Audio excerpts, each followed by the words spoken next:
All right, Jay, I'm ready. Good? Yes, sir. Perfect. So, in case everybody didn't know, sorry about the technical difficulties, but, just couldn't find a way to have Danny join us on Facebook Live. So, I wanted to at least figure it out for anybody that really wanted to get this information. Obviously, the Facebook post that I posted earlier, we wanted to cover a lot of things, and I've known Danny for a few months now, and I got started with Danny through my marketing company, and we, became friends because we have a lot of the same interests, we have a lot of the same vision, we have a lot of the same morals, we have a lot of the same values, as far as wanting to help kids.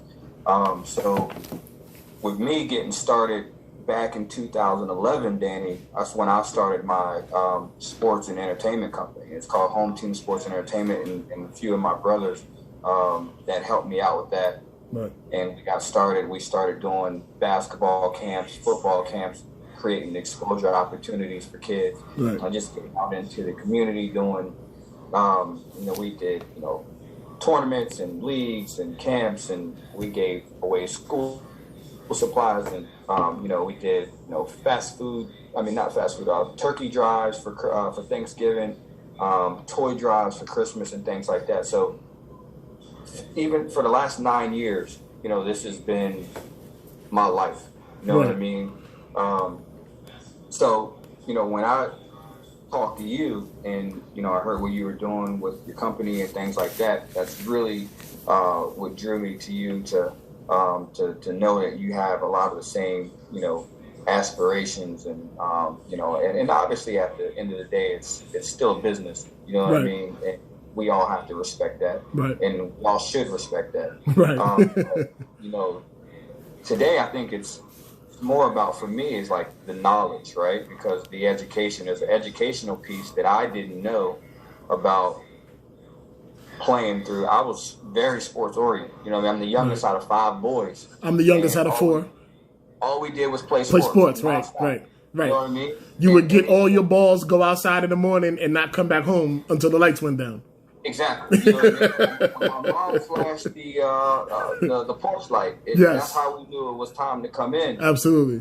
And then when we got in, we would ball up some clothes and hoop in the dirty clothes basket. Yes, absolutely. You know what I mean? Yes. But and then from that point on, you get to high school, and I kind of went through this whole process blind, which is why, I want to give my nieces and my nephews and my daughters, my son, the opportunity to understand this process beforehand, because I went into it blind. Right. I didn't know anything about recruiting. Me neither. I didn't know anything about, SATs. You know what's bad? I couldn't tell you my SAT score right now. I don't know what I got. I didn't take my SAT score until my senior year, when a coach wrote me a letter and asked me what was my SAT score. And I was like, what are you talking about?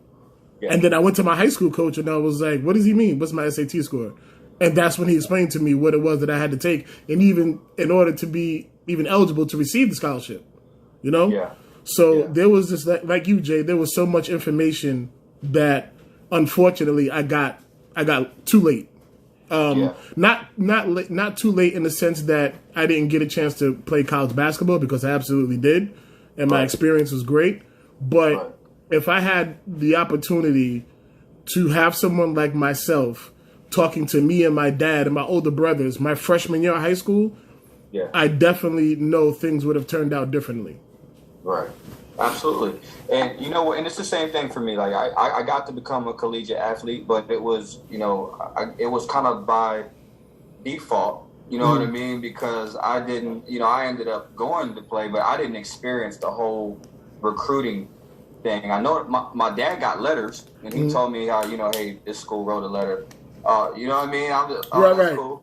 Right. Not really knowing what it means, right?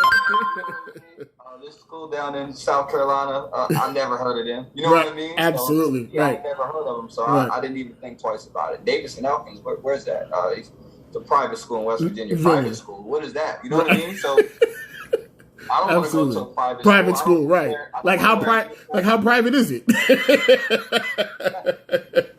exactly. So, that was kind of experience. So, but I'm gonna kind of turn it over to you because I want you to kind of to get your knowledge out there. And we kind of spoke this morning about know how we're gonna start this off. So, a few questions for me from me to you is, what is the biggest thing that people don't understand when it comes to recruiting? The biggest thing, in my experience, that people don't really get about recruiting is they know that there's Division 1, 2, and 3. What they fail to realize that within those divisions, there's still levels. Yeah. Like at Division 1, you can be a high-level Division 1 player. You can be a low-level Division 1 player. You can be a mid-level Division 1 player. So guys like you and myself understand that a low-level Division 1 player and a high-level Division 2 or NAIA guy are exactly the same.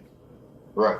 You know what I mean? It's just a matter of maybe some inches or maybe opportunity, or just even comes down to what that coach that's recruiting them may see in their game that, they may get a Division 1 offer as opposed to a Division 2 offer. But unless you're talking about, the top 25 Division 1 teams, there's a lot of parity in college basketball. So what I try to tell kids and explain to them is that why would you go to a mid-level or a low-level Division 1 and sit on the bench for 4 years? Right. And turn down an opportunity to play at a high-level Division 2 or NAIA school and be able to play and contribute? Yeah. To me, it just doesn't make sense. Right. Yeah. For me, I don't want to go anywhere and sit on anybody's bench. Absolutely not. I'm not getting up in the morning, training, working my butt off to go to college for 4 years just to get a uniform and some sneakers. Like that's like I'm not doing that. Exactly. Now there's guys that's cool with that, and for those players that are at those programs and they're doing that, they're doing whatever it is that they want to do, and if that works out best for them long term, you got to know your big picture, and what's going to be best for you. But I knew for me as a player, and I was a Division 1 recruit. I ended up at the Division 3 level due to not having a qualifying SAT score, but it wasn't due to the fact that I wasn't, recruited at the Division 1 level. So, there's this. Everybody has a story. You and I talk about that all the time. That when you see certain guys playing at certain levels, and you scratch your head, and you're like, well, how did he end up here, or how did she end up there? And it's just like, because there's a story, Yeah. Absolutely. So you ended up taking the SAT? Yes. And did you know what you needed to qualify for certain schools? Well, for Division 1, which a lot of people don't know, there is no sliding scale at Division 1. You get the hard test score, you have the 16 core courses, and you are able to receive the scholarship. Now at Division 2, they have the sliding scale. Okay. So if your SAT is low, but your GPA is high, and you have the minimum 16 core course requirement, then they will work something out with you to get you in. Because most of your Division 2 schools don't have 13 or 15 full scholarships like Division 1. They usually have 6, and they cut them in half. So it's very important that you have the sliding scale at Division 2, because if a kid has great grades, you can give them more academic money and a little less basketball money and put together a package and then get them in.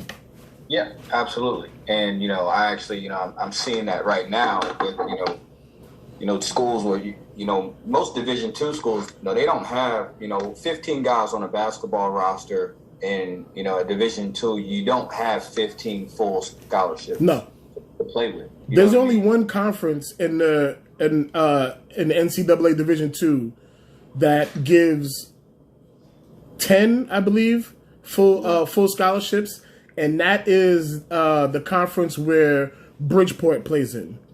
Okay. Off the top of my head, I don't know if that's the ECC or the NE10. Yeah. But whatever it is, it's that conference. All those schools in that conference are allowed to give 10 full scholarships per team. Wow. Outside of that conference, there's no other conference in the country that gives that many.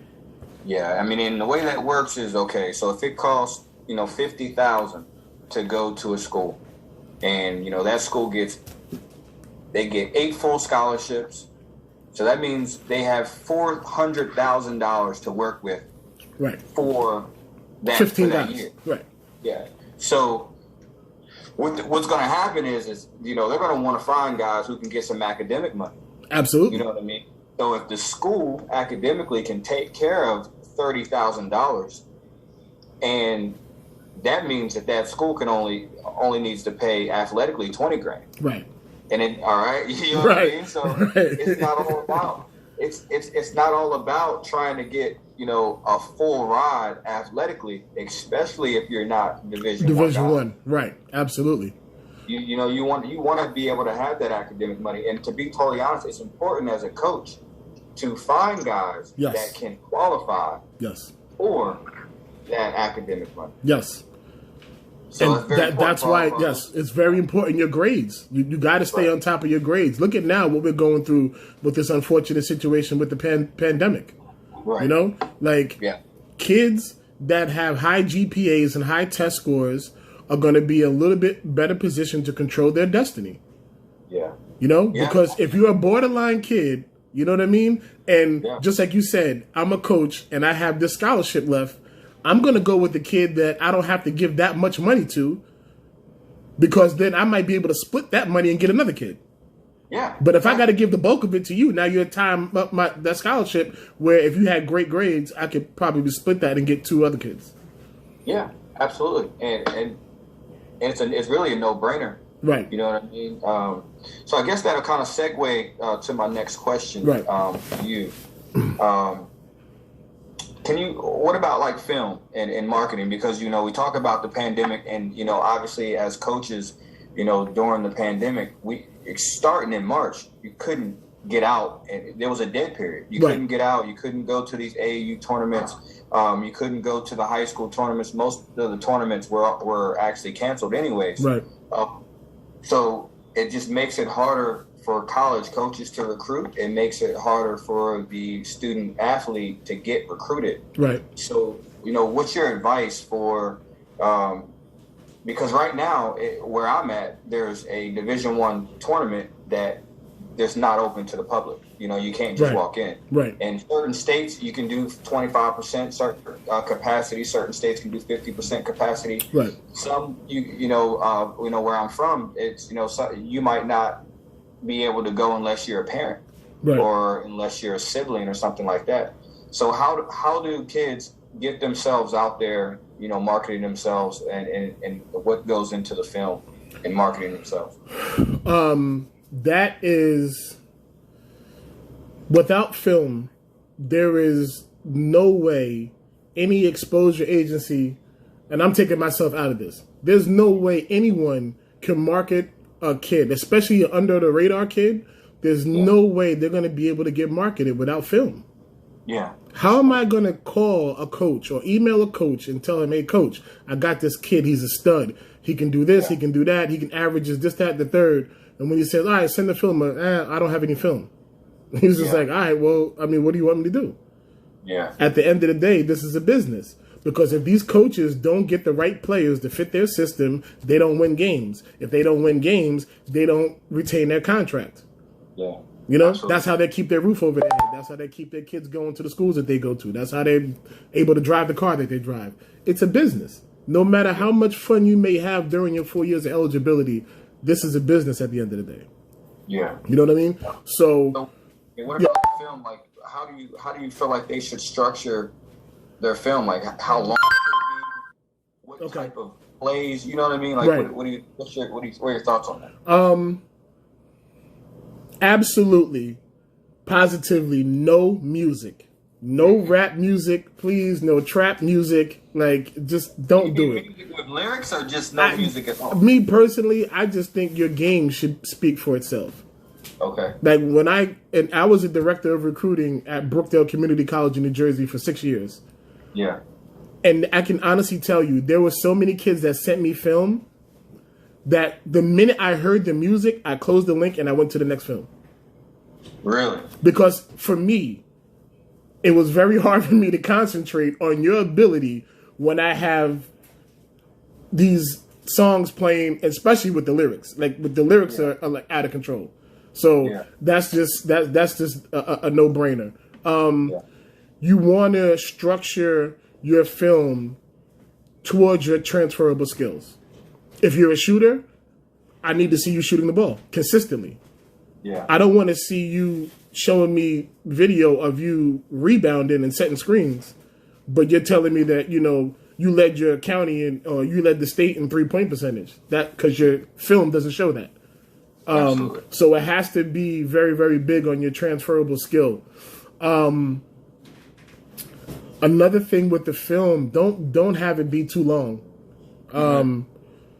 I say 3 minutes tops. Really good coaches with a really good eye for talent can know what a kid can do and spot a level within the first minute and a half of the film. But then you want to see some other things, and that's just what you want individually within your program. So no more than 2 to 3 minutes of highlights. You should have. Yeah, and I mean, to be totally honest, and to touch on that, I've turned film off within the first 30 seconds. And it's very, and you know what? Another don't put foul shooting on your highlights. No, right? Or don't start your video with 4 or 5 dunks, and then I don't see any more of that the rest of the film.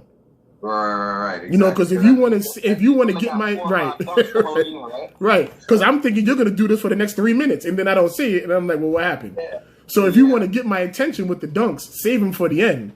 You know what I mean? That'll be like a cherry on top of the sundae. Don't send foul shooting. Why? Why would you? Are you really? Unless 90% from the line. Even still, Jay, you think I'm going to give you a $50,000 scholarship because you can make some foul shots? Yeah, exactly. Don't put foul shots on your film.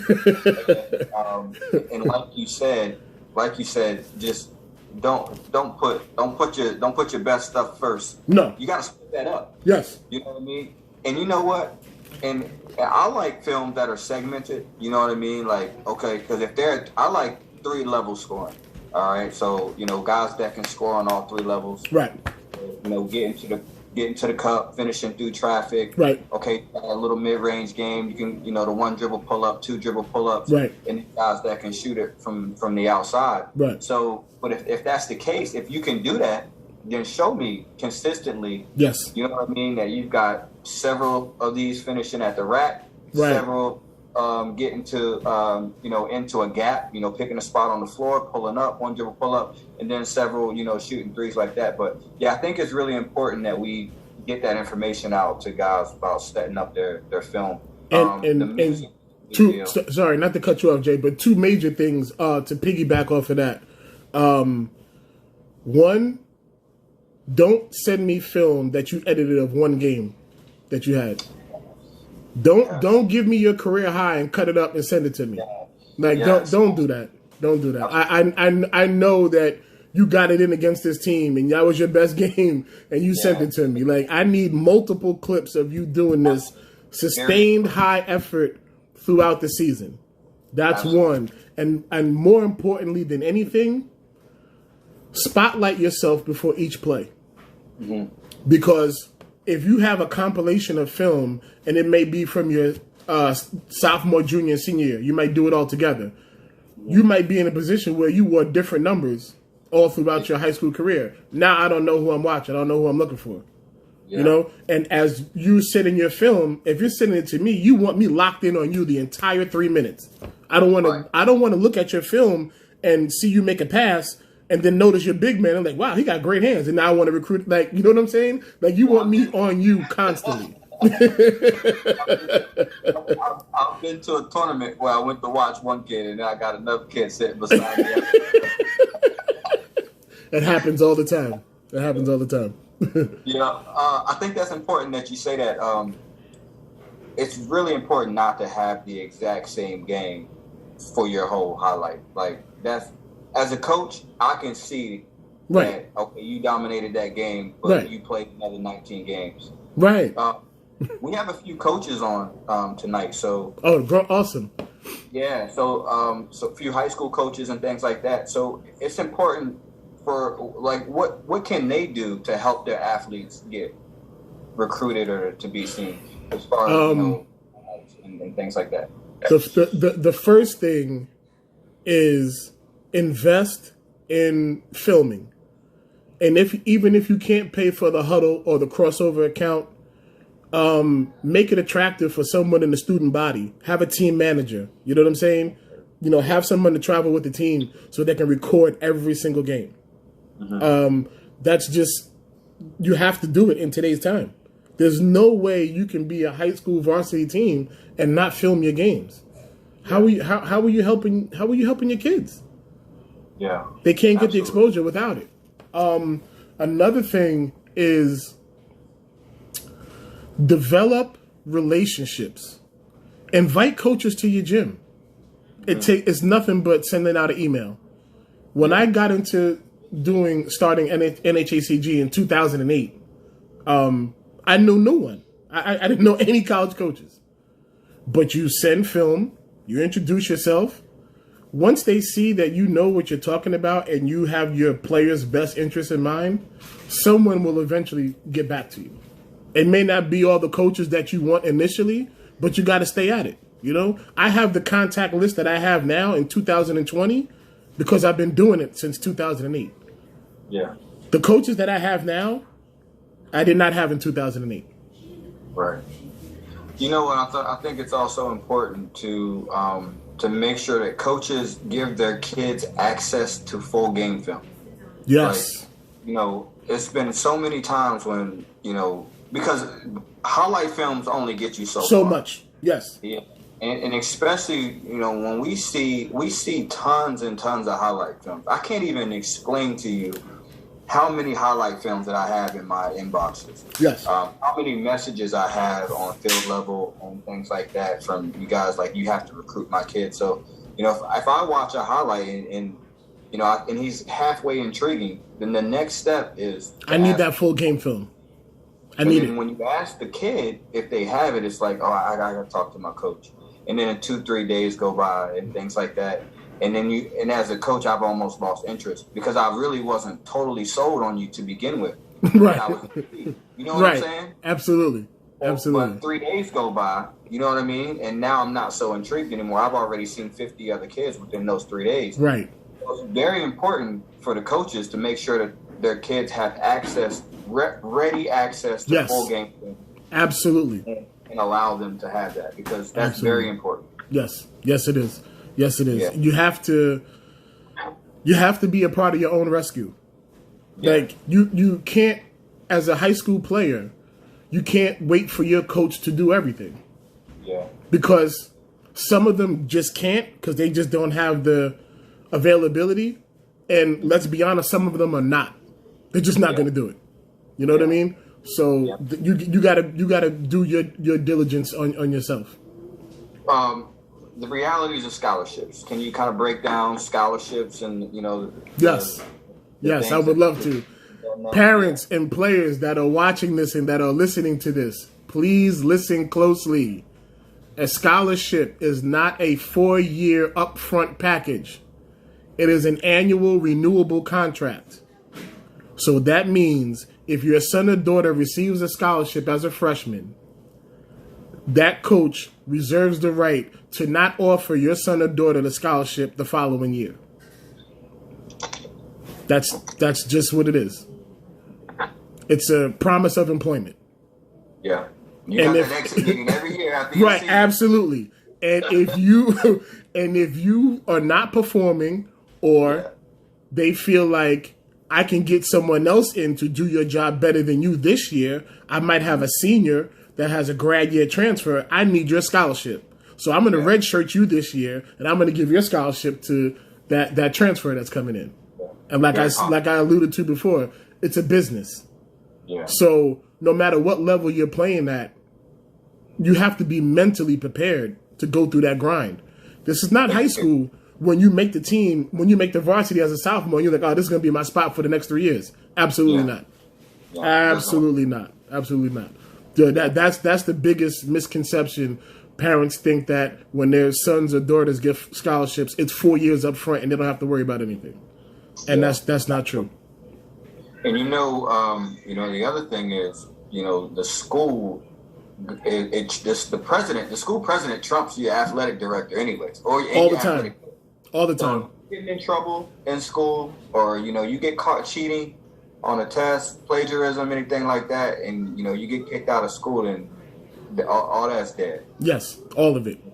Another thing parents need to know and players need to know, the coach and the athletic director hold all the cards basically when it comes to your scholarship. Mm-hmm. I'll give a quick story. One of my players that I helped, he was at a Division I school, wanted to transfer.